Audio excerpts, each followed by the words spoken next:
আমার কুমিল্লা জেলার অন্তর্গত দেবিদ্বার থানাধীন বড় আলমপুর এলাকার ভাই বাবাজিরা, বন্ধুরা গো, ও পর্দার আড়ালের মা বোনেরা, ও আমার যুবক ভাইয়েরা, মুরব্বী বাবাজিরা, যারা যারা এখনো রাস্তাঘাটে দোকানপাটে ঘোরাফেরা করতেছেন, এ জান্নাতের বাগান জানি না কার জন্য, জানি জীবনের শেষ জান্নাতের বাগান হইতে পারে। মাহফিল থেকে আমরা অনেকে বাড়িতে যাওয়ার পরে যখন ঘুমাইব, সকালবেলা ফজরের নামাজের আগে আমাদের পান পাখিটা চলে যাইতে পারে। কথা কন্যা ঠিক না বেঠিক?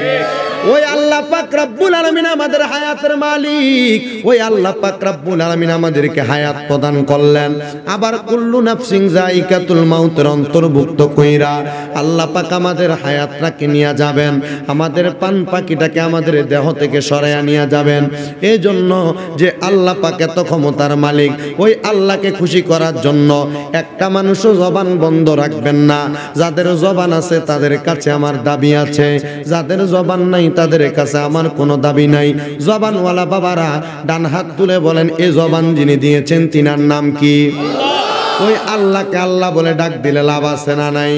তাহলে জবান খুলে ডান হাত তুলে জোরে ডাক দেন আল্লাহ, আরো মুহাব্বতের আওয়াজে ডাক দেন আল্লাহ।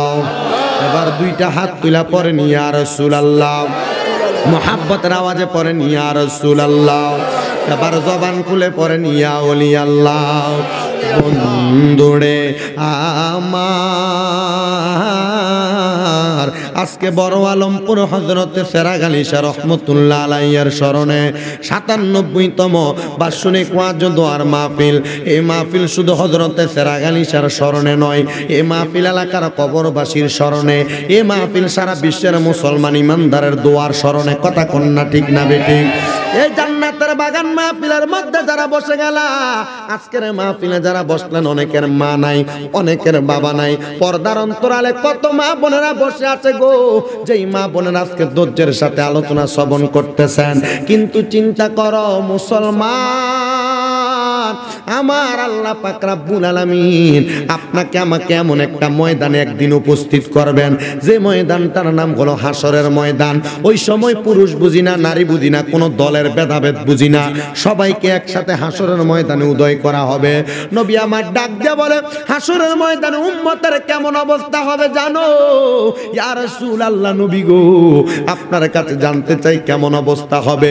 পুরুষ বলো নারী বলো, সবাই উলঙ্গ অবস্থায় হাসরের ময়দানে উঠে যাবে। নবীজি, উলঙ্গ হইলে পরস্তর হইয়া যাবে, গুনার আমল নামার মধ্যে গুনাহ লেখা হবে। তাইলে মানুষগুলার কেন উলঙ্গ করে দেওয়া হবে? আল্লাহর হাবিব বলেন, কিয়ামতের কঠিন আলামত আর হাসরের বড় লীলা খেলা দেখার পরে বান্দার মাথাটা পাগলের মতো হইয়া যাবে গো। বান্দা সহ্য করতে পারবে না। সূর্যটা কেউ বলে 1 বিঘা উপরে, কেউ বলে 4 আঙ্গুল উপরে থাকবে। ওই সূর্যটা উপরে থাকার কারণে বান্দার মগজগুলা টকবক করে ফুটবে, কান দিয়া, নাক দিয়া, মুখ দিয়া বাইরে হবে। বান্দার পেটের নারী বুড়িগুলা পর্যন্ত বান্দার পাকস্থলে পায়খানার রাস্তা হইয়া বাড়ি হইয়া যাবে। এ বান্দা জানো জানো ওই মানুষগুলা কারা? ওই মানুষগুলা হইল উলাইকা হুম শাররুল বারিয়া, একবার দুনিয়ার সবচাইতে নিকৃষ্ট এবং খারাপ মানুষ। সাহাবায়ে কেরাম বলে, ইয়া রাসূলুল্লাহ, নবীজি, ও দয়াল নবী, মায়ার নবীজি, তাইলে ভালো মানুষ কারা? ওই হাসরের ময়দানে আরামে থাকবে কারা? আপনার কাছে জানতে চাই। আমার নবী বলেন, হাসরের ময়দানে 7 প্রকারের ব্যক্তি আল্লাহ পাকের ছায়ার তলে থাকবে।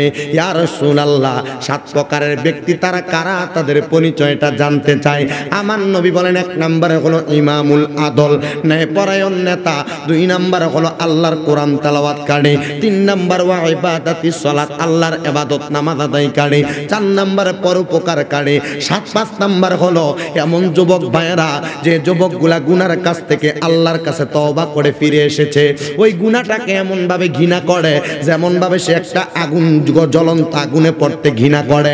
আর 6 নম্বর এমন কিছু মানুষ, যে মানুষগুলো আল্লাহর ছায়া তলে থাকবে। ওই মানুষগুলা যারা তাদের মা বাবাকে উপশব্দ করায় নাই। আর 7 নম্বর এমন কিছু মানুষ থাকবে গো, যে মানুষগুলো আল্লাহকে সেজদা দিয়া আমার আল্লাহর সঙ্গে প্রেমের একটা সম্পর্ক করতে পেরেছেন। ও মুসলমান, আল্লাহর সঙ্গে কারা প্রেমের সম্পর্ক করতে পেরেছেন?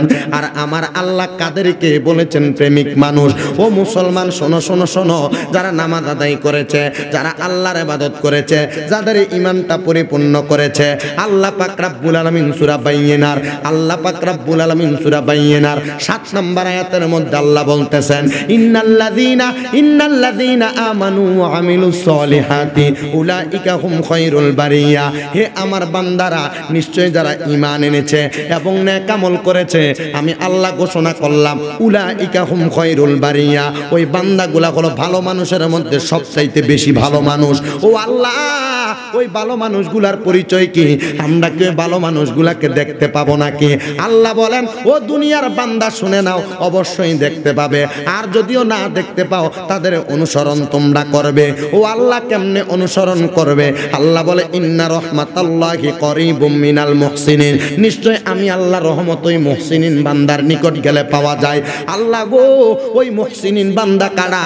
এবার আমার আল্লাহ পাকের এই আয়াতে কারিমার তাফসীর পড়তে গিয়া পাইলাম আল্লাহ বলতেছেন মুহসিনিন বামানা সালেহ, মুহসিনিন বামানা আবেদ, মুহসিনিন বামানা হলো মুনকার, মুহসিনিন বামানা হলো মুফতার, মুহসিনিন বামানা হলো আল্লাহ পাকের বন্ধুগণ। এবার কারা কারা মুহসিনিন বান্দা? এবার আল্লাহ কোরআন থেকে বলে দিচ্ছেন মিনান নাবিয়িনা ওয়াস সিদ্দিকিনা ওয়াস শুহাদাই ওয়াস সালিহিন। তাহলে আল্লাহর মুহসিনিন বান্দা হলো 4 প্রকারের মানুষ। একটা জবানও বন্ধ রাখবেন না, যদি বুঝা থাকেন জোরে বলেন আল্লাহর মুহসিনিন বান্দা কয় প্রকার? 4 প্রকার। জোরে বলেন কয় প্রকার? হে যুবক ভাইরা, পর্দার অন্তরালের মা বোনেরা, হযরত সেরাগ আলী শাহর স্মরণে কেন বছর বছর এত সুন্দর মাহফিল সাজানো হয়? কেন লক্ষ লক্ষ টাকা খরচ করা হয়? কেন এত সুন্দর প্যান্ডেল করা হয়, মাইক লাগানো হয়, এত সুন্দর আয়োজন করা হয়? কেন এত সুন্দর আয়োজনের মাধ্যমে মানুষগুলাকে আসা যাওয়ার ব্যবস্থা করা হয়? কারণ আল্লাহ বলেছে ইন্না রাহমাতাল্লাহি করিবুম মিনাল মুহসিনিন, নিশ্চয় আমি আল্লাহর রহমত মুহসিনিন বান্দার কাছাকাছি, আল্লাহর ওলিদের কাছাকাছি। হযরতে সেরাগ আলী শাহ যদি আল্লাহর ওলি না হইতো, 97 বছর একটানা ওনার স্মরণে মাহফিল করা হইতো না। হযরতে সেরাগ আলী শাহ যদি আল্লাহর হক বান্দা না হইতো, তাইলে কোনোদিন ওনার স্মরণে ওয়াজ মাহফিল করা হইতো না। কেন করা হইছে?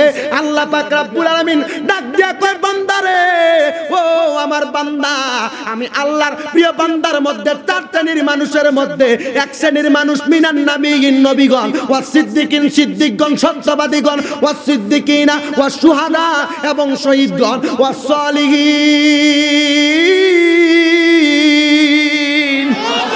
আর 4 নাম্বার ব্যক্তি হলো সলিহিন। সলিহিনের কাতারে হযরতে সেরাগ আলী পইরা যায়।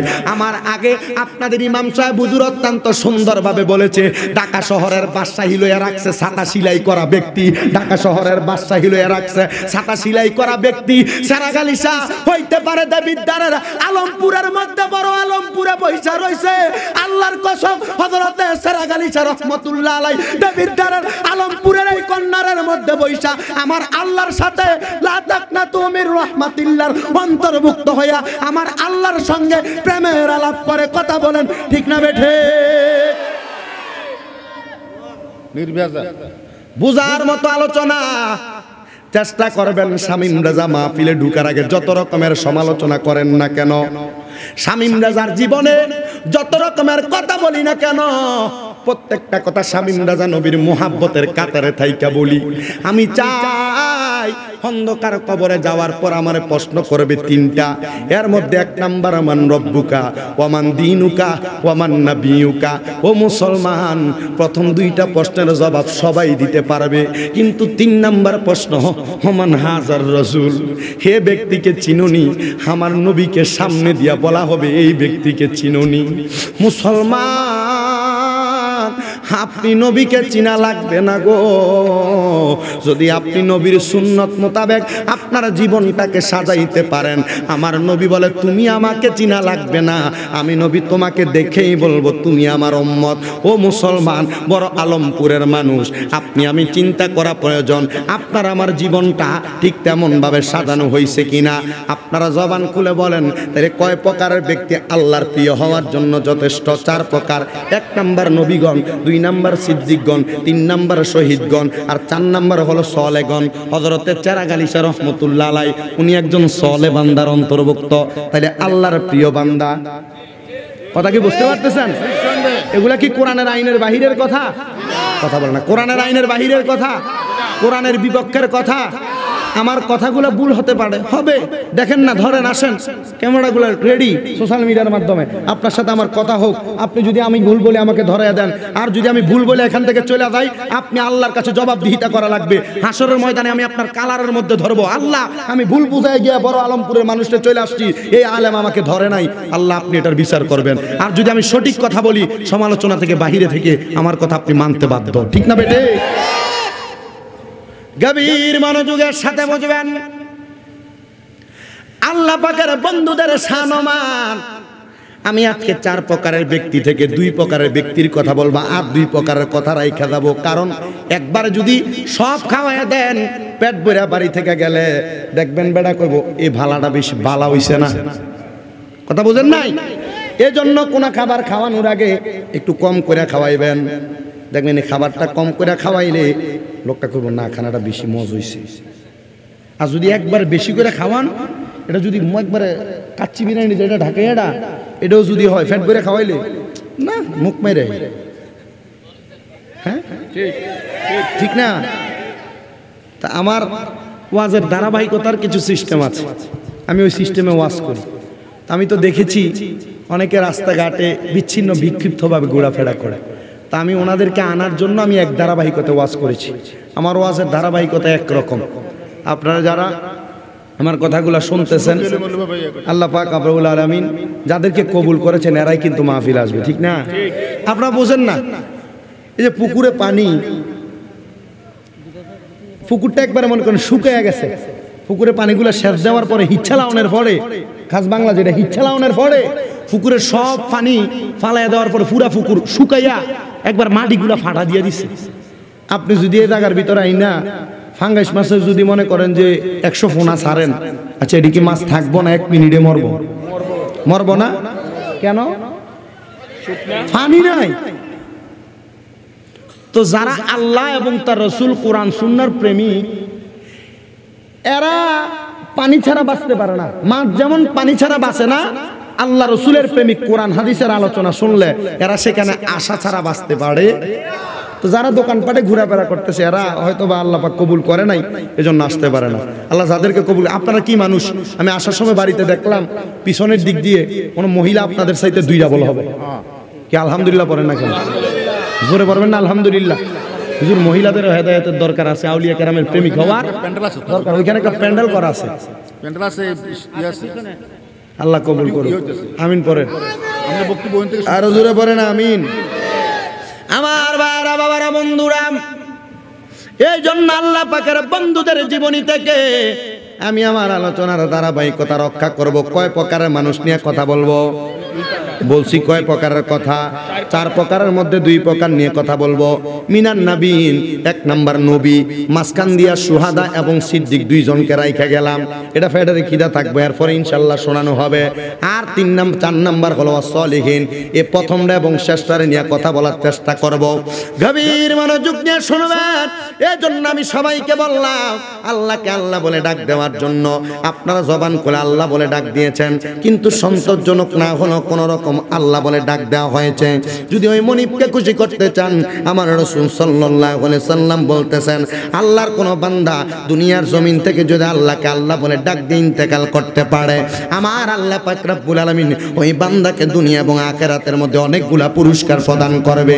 1 নাম্বার, আল্লাহকে মুহাব্বতের সাথে ডাকতে পারলে মুসলমান, আমার আল্লাহ রব্বুল আলামিন তোমাকে এমন কিছু পুরস্কার প্রদান করবে।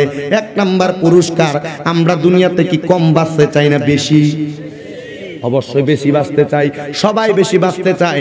আল্লাহ বলে আল্লাহকে মুহাব্বতের সাথে ডাকতে পারলে আমার আল্লাহ পাক রব্বুল আলামিন বান্দার হায়াত বাড়ায়া দেয়। 2 নাম্বার, বান্দার উপর আল্লাহ রহমত নাযিল করে। 3 নাম্বার, বান্দা যদি অভাবে থাকে অভাব অনটন দূর করে দেয়। 4 নাম্বার, ওই বান্দা যদি কোনো টেনশনে থাকে টেনশন দূর করে দেয়। 5 নাম্বার, ওই বান্দার কোনো রিজিক যদি না থাকে কামাই রুজির মধ্যে আল্লাহ বরকত প্রদান করে। আর 6 নাম্বার, এত বড় একটা নিয়ামত প্রদান করে। ও মুসলমান, বড় আলমপুরের মানুষ, আপনাদের এলাকার মানুষ যখন মারা যায়, মারা যাওয়ার সময় দেখবেন অনেক মানুষ মৃত্যুর বিছানায় ছটফট করে, মৃত্যুর বিছানার মধ্যে তারা প্রস্রাব পায়খানা করে দেয়। অনেক মানুষ দেখবেন জিহ্বায় কামড় দেয়, অনেক মানুষ দেখবেন নাকে মুখে দিয়ে রক্ত বাইর হয়, অনেক মানুষ দেখবেন চক্ষুগুলো উল্টে দেয়। নবীর কাছে প্রশ্ন করা হয়, ইয়া রাসূলুল্লাহ, নবীজি মানুষ কেন এত কষ্ট পায় মারা যায়? আমার নবী বলে, আজরাইলের ভয়ঙ্কর চেহারা যখন ওই বান্দাটার সামনে তুলে ধরা হয়, বান্দা সহ্য করতে পারে না। আজরাইলের ভয়ঙ্কর চেহারা দেখে বান্দার ঘাড়ের রগগুলা, হাতের রগগুলা ঠাস ঠাস করে ছিঁড়ে যায়। ওই বান্দা তখন প্রস্রাব পায়খানা করে দেয়। ও নবী গো, ও দয়াল নবী, মায়ার নবী, আপনার কাছে জানতে চাই, আপনি নবী বলেন না, তাইলে ওই কঠিন মরণ থেকে আমরা কিভাবে বাঁচবো? নবী আমার ডাক দিয়ে বলেন, ওই কঠিন মরণ থেকে বাঁচার এক নাম্বার মাধ্যম হলো আল্লাহকে যখন মুহাব্বতের সাথে অন্তর থেকে একবার আল্লাহ বলে ডাক দিবে, আমার আল্লাহ পাক রব্বুল আলামিন তোমার জীবনের গুনাহ মাফ করে তোমাকে ঈমানের মরণ দান করবে। জোরে বলা যাবে কি সুবহানাল্লাহ? এ মুসলমান, গভীর মনোযোগ নিয়ে শুনেন, ইমানের মরণটা কত মজার মরণ। আপনি মরার সময় আজরাইল দেখবেন না, কঠিন কষ্ট পেয়ে মারা যাবেন না। নবীর কাছে বলা হয়, ইয়া রাসূলুল্লাহ, কেন ইমানদার মরার সময় আজরাইল দেখবে না? আমার নবী ডাক দিয়ে, উম্মত, আজরাইলের ভয়ঙ্কর চেহারা দেখলে তো মানুষ সহ্য করতে পারবে না। এই জন্য ইমানদারের কাছে আল্লাহ পাক দুইটা ফেরেশতা প্রেরণ করবেন। এক নাম্বার ফেরেশতা ইমানদার বান্দাটার নাকের ডগাটা আগাটার মধ্যে আইসা বসবে। দুই নাম্বার ফেরেশতা ইমানদারের মাথার কাছে দিয়া বসবে। ছোট বাচ্চাকে কুমলোয়ানোর সময় ছোট বাচ্চাটার মাথার মধ্যে হাতটা বুলিয়ে দিলে ছোট বাচ্চা যেমন ভাবে কোনো কান্নাকাটি ছাড়া ঘুমায়া যায়, ঠিক তেমন ভাবে ওই ফেরেশতা ইমানদারের মাথার মধ্যে হাত বুলিয়ে দিবে, ইমানদারও আরামের সাথে ঘুমায়া যাবে। কিন্তু আরেকটা ফেরেশতা ইমানদারের নাকের ডগার মধ্যে বৈশা ইমানদারের নাকের কাছে জান্নাতের মেশক আম্বরে আতর লাগাইয়া দিব। ইমানদার আতরের সুঘ্রাণে সুঘ্রাণে ঘুমটা ভাঙ্গা যাইব। জান্নাতি একটা ফেলাই না ইমানদারের নাকের কাছে আর মুখের কাছে ধরে রাখবে। ইমানদার বান্দাটা জান্নাতের আপেলটা যখন দেখবে, লক্ষ্য করে দেখবে জান্নাতের সকল জায়গায় কালিমা তাইয়্যিবা লেখা, ঈমানের কালেমা। এবার ইমানদার বান্দা দেখবে জান্নাতি আপেলটার মধ্যে কালিমা তাইয়্যিবা লিপিবদ্ধ করা। ইমানদার বান্দাটা চক্ষুটা খুলবে আর পড়বে কালিমা তাইয়্যিবা, লা ইলাহা ইল্লাল্লাহু মুহাম্মাদুর রাসূলুল্লাহ সাল্লাল্লাহু আলাইহি ওয়াসাল্লাম। ইমানদার বান্দাটা যখন কালিমা তাইয়্যিবা পড়বে গো, ইমানদার বান্দাটার জিহ্বার মাঝখান দিয়ে আজরাইল ফেরেশতা হাত দিবে। হাতটা দিয়া কোন দিক দিয়া ইমানদারের রূহটা নিয়ে যাবে, ওই বান্দাটা কোনোভাবে টের পাবে না। কিন্তু আজরাইলে এত সুন্দরভাবে হাদিসে কুদসির মাধ্যমে নবী জানায়, ইমানদার রূহটা আজরাইল নেওয়ার পরে বেশিক্ষণ তার কাছে রাখতে পারবে না। নবীজি কেন রাখতে পারবে না? আপনি নবীর কাছে জানতে চাই। নবী আমার ডাক দিয়ে বলেন, ইমানদারের রূহটা কেন রাখতে পারবে না? আজরাইলের হাতের মধ্যে ইমানদারের রূহটা নেওয়ার সঙ্গে সঙ্গে রে বাবারা, ইমানদারের রূহটা আজরাইলের হাত থেকে স্লিপ করে করে পড়ে যাবে। হাত থেকে স্লিপ করে করে পড়ে যাবে। আজরাইল আল্লাহর কাছে বলবে, আল্লাহ, এ রূহ যে আমার হাতে থাকে না, কিভাবে রূহটাকে রাখবো? আল্লাহ পাক রব্বুল আলামিন স্বর্ণের এবং রূপার দুইটা পেয়ালা আনাবেন ওই আজরাইল ফেরেশতাকে দিয়া জান্নাত থেকে। কয়টা পেয়ালা? এ জোরে বলেন, কয়টা পেয়ালা? স্বর্ণের পেয়ালা একটা, স্বর্ণের একটা, রূপার পেয়ালা আনবেন। এবার আজরাইল ফেরেশতা ওই রূহটাকে রাখবেন রূপর পেয়ালার মধ্যে। পেয়ালার মধ্যে রাখার পরে দেখবে রূপার পেয়ালার মধ্যেও থাকে না। এবার স্বর্ণের পেয়ালার মধ্যে নিবে, স্বর্ণের পেয়ালার মধ্যে আবার ইমানদারের রূহটা থাকে না। এমন ভাবে করতে করতে আজরাইল ফেরেশতা বলবে, আল্লাহ, ইমানদারের রূহটা তো আমার হাতের মধ্যে থাকে না, কি করব? আল্লাহ পাক আদেশ করবে, বান্দা, এ আমার ফেরেশতা, যার রূহ আবার তার মাঝে তুমি ঢুকে দাও। আল্লাহ কোরআনে বলেন, ওয়ালা তাকুলু লিমান ইউকতালু ফি সাবিলিল্লাহি আমওয়াত বাল আহইয়াউ ওয়ালাকিন লা তাশউরুন। আর মুহাব্বতের আওয়াজে বলেন সুবহানাল্লাহ। আল্লাহ বলেন, যারা আমি আল্লাহর রাস্তার মধ্যে চলে গেছে তোমরা তাদেরকে মৃত বলো না, বাল আহইয়াউন, তারা জিন্দা, ওয়ালাকিন লা তাশউরুন, কিন্তু তোমরা সেটা সম্পর্কে ধারণা করো না। ও মুসলমান, হযরতে সেরাগ আলী শাহ রাহমাতুল্লাহ আলাইহি আল্লাহর ইবাদত করতে করতে ইন্তেকাল করেছে। তাহলে আল্লাহ বলেন যারা আমি আল্লাহর রাস্তার মধ্যে এসেছে তোমরা তাদেরকে মৃত বলো না, তারা জিন্দা। তাইলে বোঝা যায় আল্লাহর যত ওলি আছেন তারা কি জিন্দা না মুর্দা? এজোরে বলেন জিন্দা না মুর্দা? এখন আপনাকে আমাকে তো কত সুন্দর বলে বলবে, ও ভাই কেমনে জিন্দা, কেমনে জিন্দা? কুল্লু নাফসিন যায়িকাতুল মাউতের অন্তর্ভুক্ত করে তারা না মৃত্যুর স্বাদ গ্রহণ করবে। হ্যাঁ হ্যাঁ, মৃত্যুর স্বাদ গ্রহণ করবে, কিন্তু আমার আল্লাহ পাক রব্বুল আলামিন আবার তাদের মাঝে রূহটা ঢুকাইয়া দেয়। শোনেন মুসলমান, আমাদের আকীদাটাকে বরদাস্ত করার জন্য, বরবাদ করার জন্য, আমাদের ঈমানটাকে শেষ করে দেওয়ার জন্য কতভাবে কত রকমের স্টিম রুলার চালিয়ে দেওয়া হচ্ছে। নবীদেরকে মরা বলা হচ্ছে, ওলিদের ব্যাপারে বাজে মন্তব্য করা হচ্ছে।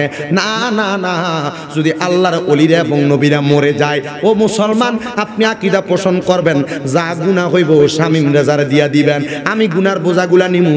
আল্লাহর কাছে কমু আল্লাহ যত সুন্নি মুসলমান আল্লাহর ওলিদেরকে জিন্দা বলেছে, মাজার জিয়ারত করেছে, নবীকে সালাতু সালাম দিয়েছে, এরা যা করছে যদি এদের গুনাহ হইয়া থাকে সবার গুনাহ দিয়ে আমারে জাহান্নামে দেন। আমার সব মুসলমান ভাইরে আপনি আল্লাহ জান্নাতের মধ্যে দেন। এবার আল্লাহ কইব, এ বান্দা এত বড় নিয়ামত তুমি তোমার ভাইদেরকে প্রদান করতেছ, যেহেতু তুমি তোমার ভাইদেরকে নাজাতের রাস্তা দেখাইছ, আমি আল্লাহ তোমাকেও জাহান্নামে দিব না। কেন গো আল্লাহ? আল্লাহ বলেন ইন্নাহু হুয়াল গফুরুর রহিম, নিশ্চয় আমি আল্লাহ যিনি ক্ষমাকারী এবং দয়ালু। বান্দা তুমি সবার গুনাহগুলা লইয়া দুজকের আগুনে জ্বলার জন্য প্রস্তুত হয়ে গেছ, আমি আল্লাহ ওই সবাইকে বাঁচানোর কারণে আমি আল্লাহ এবার তোমার প্রতি ইহসান করলাম, তোমাকেও মাফ করে দিলাম। ইন্নাহু হুয়াল গফুরুর রহিমের অন্তর্ভুক্ত হইয়া আল্লাহ পাক আমরা সব বান্দাদেরকে মাফ করে দিবেন। এবার আপনারা জবান খুলে বলেন আল্লাহর কোরআনের ঘোষণা, ওয়ালা তাকুলু লিমান ইয়াকতালু ফি সাবিলিল্লাহি আমওয়াত বাল আহইয়া ওয়ালাকিন লা তাশউরুন। আল্লাহ যে বলেছেন যারা আল্লাহর রাস্তার মধ্যে চলে গেছে তোমরা তাদেরকে মৃত বলে ধারণা করো না। কেন কেন? আল্লাহ বলেন বাল আহইয়াউন, তারা জিন্দা, ওয়ালাকিন লা তাশউরুন, এটা সম্পর্কে তোমরা অবগত নয়। এ মুসলমান, তাহলে যারা আল্লাহ পাকের ওলি, আল্লাহর বন্ধু, ওনারা তো আল্লাহর রাস্তায় চলে গেছে, আমরা তাদেরকে মৃত বলবো না, কারণ আল্লাহ বলে বাল আহইয়াউন, তারা জিন্দা, ওয়ালাকিন লা তাশউরুন, আমরা জানি না, আমরা দেখি না। দেখবো কেমনে? আমাদের সেই চক্ষু নাই। এ চক্ষু বন্ধ করে দেখেন, এই চোখ বন্ধ করলে আপনি জাহান্নামের আগুনও দেখবেন না, জান্নাতও দেখবেন না। এই চোখ বন্ধ করলে শুধু অন্ধকার দেখবেন। কিন্তু যারা ঈমানদার তাদের কলবের চক্ষু যখন খুলে যাইতো, ইলমে মারিফতের চক্ষু যখন খুলে যাইতো, হাকিকতের চক্ষু যখন খুলে যাইতো, তারা দুনিয়ার চক্ষু বন্ধ করে আল্লাহ পাকের বন্ধুদেরকে আল্লাহর সঙ্গে তারা দিদারে এলাহি করতে পারত। জোরে বলেন মারহাবা। ওরে জোরে করিয়া বুঝতে গেলে তার ঘটে মরণ জ্বালা, বলেন জোরে করিয়া বুঝতে গেলে তার ঘটে মরণ জ্বালা, কেউ বুঝিতে পারে না রে ওলি আল্লাহর খেলা, হায়রে পীর মুর্শিদের খেলা, বলেন কেউ বুঝিতে ওলি আল্লাহর খেলা, হরে পীর মুর্শিদের। ৩৬ বছরে কেহ পায় না কোনো আনা, আবার ৬ দিনের মাঝে কাউরে দেও যে ১৬ আনার দয়াল, দেও যে ১৬ আনা। কারণ ৩৬ বছর চাইছে, সুদও খাইছে, নামাজও পড়ছে, কবুল হইব? ৩৬ বছর এমন হারাম খাইয়া চাইলে কি লাভ হইব? পাবে না। যদি হালাল খাইয়া একটা সেকেন্ডের জন্য মনিবরে খুশি করতে পারো, মনিব খুশি হইয়া যাবে। এজন্য আশেক বলে ৩৬ বছর কেহ পায় না কোনো আনা, আবার ৬ মিনিটের মাঝে কেহ দয়াল পাই যে ১৬ আনার দয়াল, পাই যে ১৬ আনা। দয়াল যারে ইচ্ছা তারে দিয়া বসাও তৌহিদের মেলা, দয়াল যারে ইচ্ছা তারে দিয়া বসাও তৌহিদের মেলা, কেউ বুঝিতে পারে না রে ওলি আল্লাহর খেলা, হায়রে পীর মুর্শিদ। মাজার জিয়ারত জিয়ারত করতে গেলে পূজার সাথে তুলনা করব মুসলমান। সুন্নিরা মাজার পূজা করে না, মাজার জিয়ারত করে। এটা আমার নবীর সুন্নত, এটা আমার নবীর সুন্নত, এটা আমার নবীর সুন্নত। কথা বলেন না ঠিক না বেঠিক? এই সুন্নতকে যারা পূজার সাথে তুলনা করো, আল্লাহর কসম মুসলমান মনে রাখবা, সুন্নত ক্যাঙ্কার যে করে সে কুফরি করে কাফের রূপান্তরিত হয়ে যায়। এজন্য মাজার জিয়ারতটাকে কোনোদিন পূজার সাথে তুলনা করা যাবে না আমার মুসলমান ইমানদার ভাই বাবারা। এজন্য আল্লাহর ওলির দরবারের মাহফিল, হযরতে চেরাগ আলী শাহ রাহমাতুল্লাহ আলাইহির স্মরণের মাহফিল, এই মাহফিলের মধ্যে এসেছি আমরা আল্লাহ এবং তার রাসূলকে খুশি করার জন্য। কথা কোন ঠিক না বেঠিক? কারণ আল্লাহ যদি আমাদের প্রতি রাজি এবং খুশি না থাকে, আল্লাহ তো তাদের প্রতি রাজি এবং খুশি, কারণ তারা হলো রিদওয়ানুল্লাহি তাআলা আলাইহিম। এদের প্রতি আল্লাহ পাক রাজি এবং খুশি। তারা হলো রাদিয়াল্লাহু আনহুম ওয়া রাদু আন, এরাও আল্লাহর প্রতি খুশি, আল্লাহ এদের প্রতি খুশি। আসেন বাবারা, তারা কিভাবে আল্লাহকে খুশি করেছেন। ইমাম গাজ্জালী রাহমাতুল্লাহ আলাইহি বলেন, আল্লাহকে খুশি করার মাধ্যম হলো তিনটা। ও মায়ার নবী, আপনি বলেন না কিভাবে আল্লাহকে খুশি করবে? বলে, আমি নবী ঘোষণা করলাম, আমার ঘোষণাগুলা দুনিয়ার জমিনে তালেবুল ইলমরা প্রচার করে দিবে। ও নবী গো, আপনি বলেন না কিভাবে আল্লাহকে খুশি করা যায়? এক নাম্বার তাকরাউল কোরআন, আল্লাহর কোরআন তেলাওয়াত করে এবং আঁকড়ে ধরা। দুই নাম্বার ইবাদাতিস সালাত, আল্লাহর ইবাদত নামাজ আদায় করা। তিন নাম্বার ওয়াবিল ওয়ালিদাইনি ইহসানা, এবং মা বাবার খেদমত করা। আসেন বাবারা বন্ধুরা, এক নাম্বার যেহেতু আল্লাহর ইবাদতের মাধ্যমে আল্লাহ পাকের রাজামন্দি হাসিল করা যায়, আল্লাহর নৈকট্য হাসিল করা যায়। আমরা সবাই জবান খুলে আল্লাহ পাকের কোরআন তেলাওয়াত করব আর জনে জনে পড়ব, আউযু বিল্লাহি মিনাশ শাইতানির বিসমিল্লাহির রাহমানির রাহিম। والذين يؤذون المؤمنين والمؤمنات بغير ما اكتسبوا فقد احتملوا بهتانا وإثما مبينا. وقال تعالى في كلامه المجيد وفي فرقانه الحميد، ومن الليل فتهجد به نافلة لك عسى أن يبعثك ربك مقاما محمودا.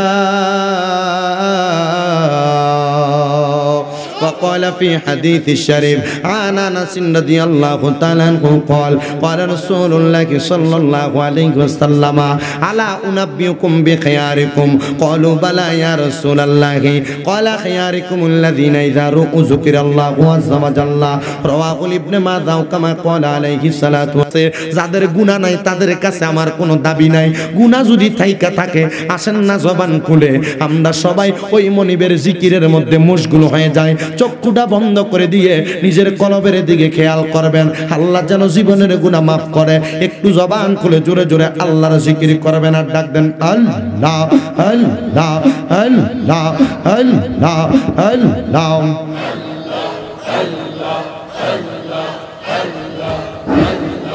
Allah Allah Allah Allah Allah Allah Allah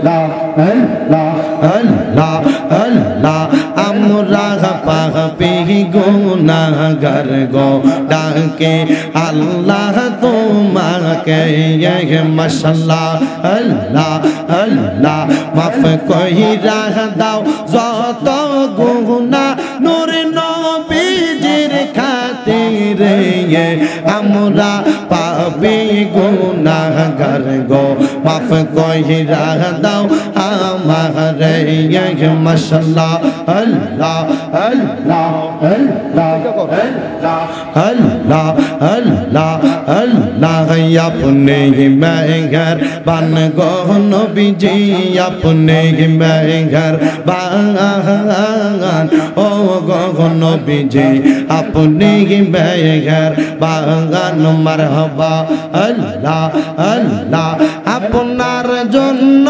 বানাই আল্লাহ আপনার জন্য বানাই আল্লাহ তামাম জাহান ও গো নবীজি আপনি মেহের বাগান মারহাবা আল্লাহ আল্লাহ কত কষ্ট করছেন গো নবীজি ওহুদের ময়দান মারহাবা আল্লাহ আল্লাহ কত কষ্ট করছেন গো নবীজি ওহুদের ময়দান মারহাবা আল্লাহ আল্লাহ দন্ত মুবারক শহীদ করল দন্ত মুবারক শহীদ করল কাফের বেঈমান ও গো নবীজি আপনি মেহের বাগান মারহাবা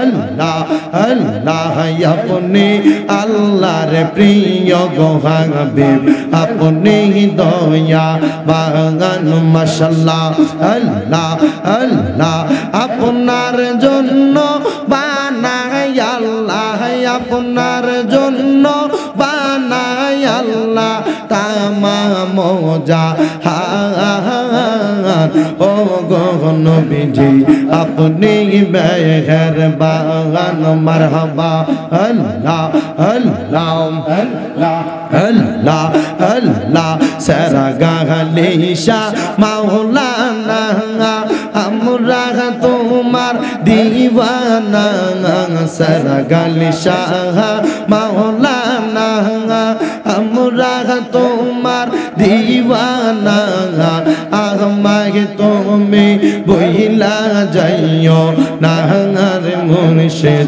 মাওলানা আমরা যাই তো মাঙ্গা রে দিওয়ানা মারহাবা আল্লাহ আল্লাহ সারা গালিশা মাওলানা আমরা তোমার দিওয়ানা আমাকে তুমি বইলা যাইও না রে মুর্শিদ মাওলানা আমরা যাই তো মাঙ্গা রে দিওয়ানা মারহাবা আল্লাহ আল্লাহ আল্লাহ আল্লাহ আল্লাহ তোমরা আমায় কে বোঝাইবা আমার অন্তর পইরা কালা আমি জানি গো সারা গালিশার নামে কত জাহালা মাশাআল্লাহ আল্লাহ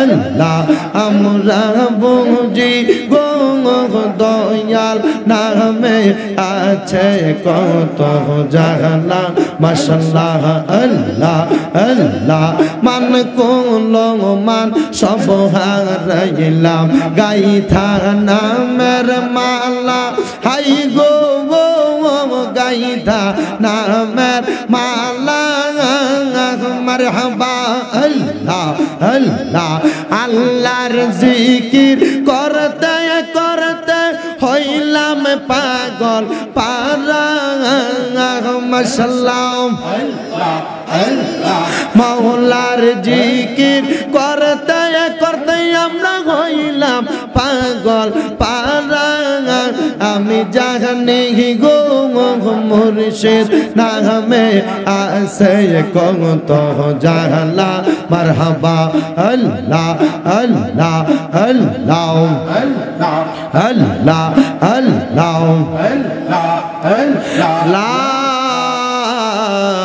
ইলাহা ইল্লাল্লাহু মুহাম্মাদুর রাসূলুল্লাহ সাল্লাল্লাহু আলাইহি ওয়াসাল্লাম সাল্লাল্লাহু আলাইহি ওয়াসাল্লাম জবান খুলে উচ্চ কণ্ঠে জোরে জোরে পড়ি আলহামদুলিল্লাহ।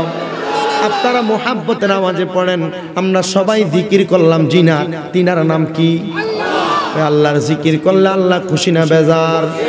আল্লাহ পাক আমাদের সবাইকে কবুল করেন, জোরে পড়েন আমিন। মুআজ্জিজ মুহতারাম, আজকে এই কুমিল্লা জেলার অন্তর্গত দেবিদ্বার থানাধীন বড় আলমপুর হযরত সেরাগ আলী শাহ রহমতুল্লাহ আলাইহির মাজার প্রাঙ্গণে ৯৭তম ওয়াজুদওয়ার মাহফিলে সম্মানিত সভাপতি জনাব মোহাম্মদ গিয়াসউদ্দিন আহমেদ, সাবেক চেয়ারম্যান ওবিপি, সহসভাপতি আপনাদের ৪ নং ওয়ার্ডের সম্মানিত কমিশনার জনাব মোহাম্মদ শফিকুল ইসলাম শহীদ পুলিশ সাহেব, সম্মানিত প্রধান অতিথি আপনাদের সবার পরিচিত মুখ যিনি দেবিদ্বার উপজেলা আওয়ামী স্বেচ্ছাসেবক লীগের সাবেক সদস্য সচিব জনাব মোহাম্মদ মিজানুর রহমান ভাই এবং প্রধান মেহমান জনাব ইঞ্জিনিয়ার মোহাম্মদ নুরুল ইসলাম, অবসরপ্রাপ্ত তত্ত্বাবধায়ক প্রকৌশলী LGD বাংলাদেশ। এবং মাহফিলে আলোচনা করেছেন প্রধান আকর্ষণ জনাব জয়নুল আবদিন জিহাদি সাহেব, হযরত মাওলানা হাবিবুর রহমান মুসা সাহেব, হযরত মাওলানা মোহাম্মদ আব্দুল ওহাব সাহেব সহ বিশেষ অতিথি জনাব মোহাম্মদ সাবের আহমেদ সাহেব সহ আমন্ত্রিত বিশেষ অতিথিবৃন্দ, ডাইনে বামের সামনে বসে থাকা আলেম সমাজ, দাড়ি পাকা মুরব্বী বাবা, যুবক নজওয়ান ভাই, ছোট ছোট মাসুম বাচ্চা সহ পর্দার অন্তরালের মা বোনেরা, সবার প্রতি আন্তরিক সালাম। আসসালামু আলাইকুম ওয়া রাহমাতুল্লাহি ওয়া বারাকাতুহু। আপনারা জবান খুলে বলেন, আজকের জান্নাতের বাগান হচ্ছে আমরা সবাই খুশি না বেজার? এই টুপি